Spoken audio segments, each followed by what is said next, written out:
now provide a platform for live coverage of political rallies and electioneering campaign from anywhere in Nigeria. Political news stories, political editorial reviews, political discussions, personality profile, People's Parliament from the National, State and Local Government Assembly. Contact us now on 0803 471 8550 or 0803 724 9733 01453 3407. Our 24-hour news station.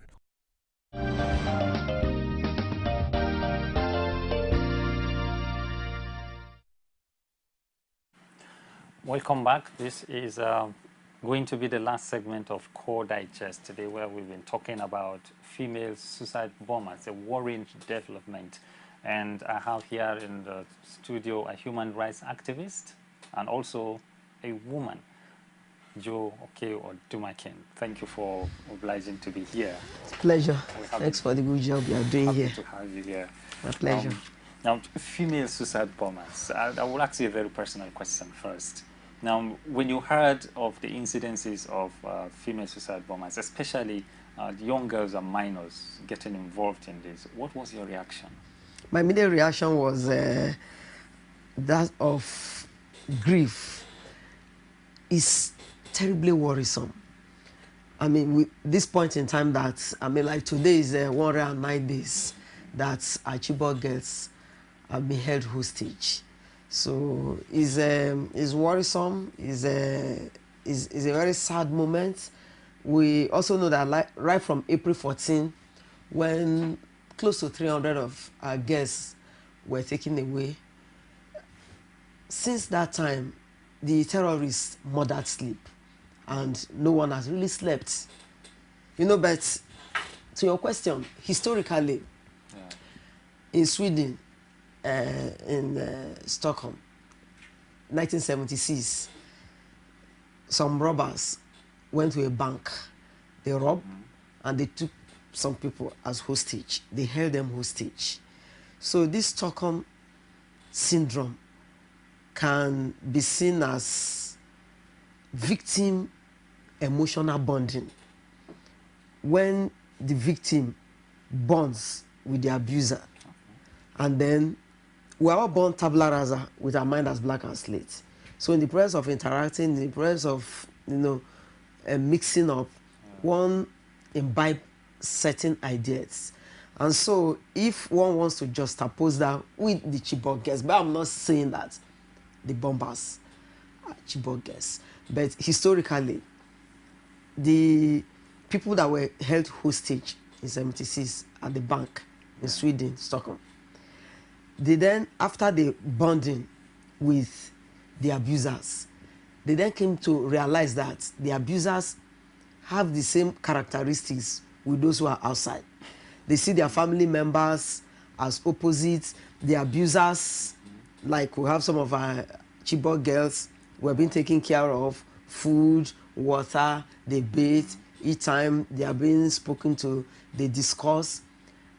At that time, there'll be that, like I said, the victim emotional bonding. The victim will then bond with the abuser and then see the people, the outside world, as being antagonistic, as being sadistic.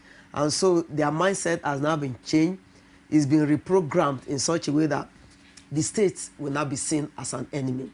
And that's the thing that we have always had to contend with, that keeping close to 300 of them, except for the few that escaped, holding them hostage, that if they are not rescued, their brain, can be tampered with, psychologically, emotionally, their mindset might be changed, they might be restructured.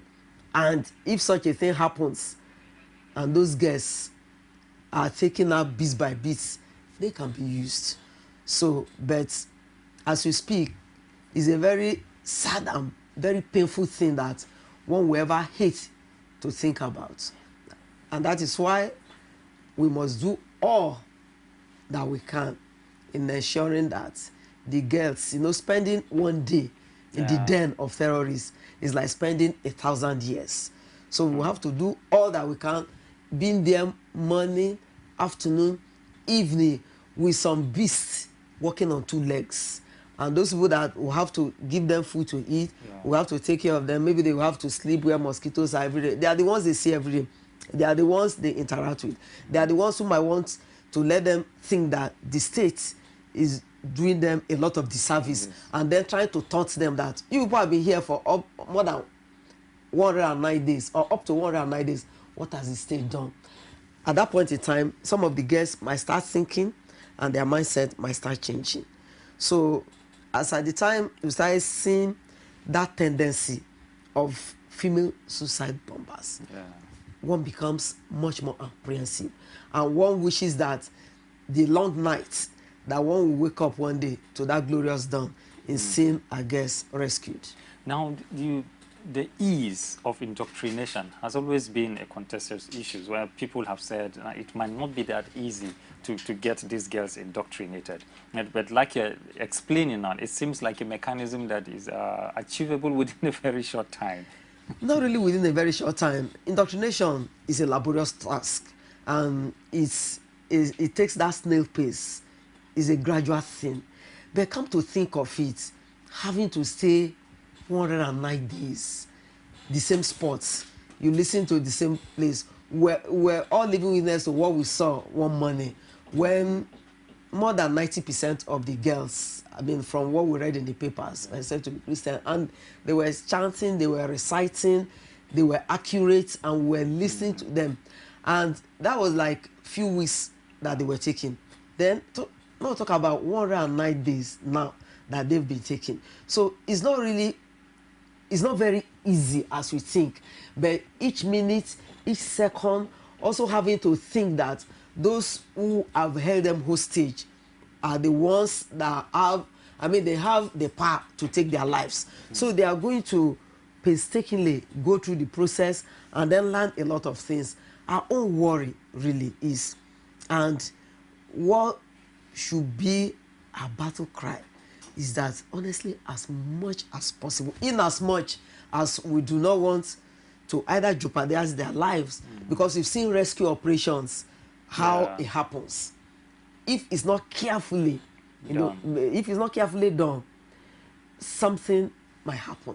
And that is why each and everyone, we've been told that they've been sighted, and these girls might be used as shield, that any attempt, to go there and try to forcefully get those girls, anything can happen. And also the security apparatus will not want to lay all their cards bare, so that if they lay it bare, that means the whole process will be porous, and then anything can happen. So they are going to hold some plans to their chest, but they owe us that responsibility. The government, let them keep us properly informed, keep us abreast of development, so that citizens themselves, who are also part of the rescue effort, because rescuing is not a one-way traffic.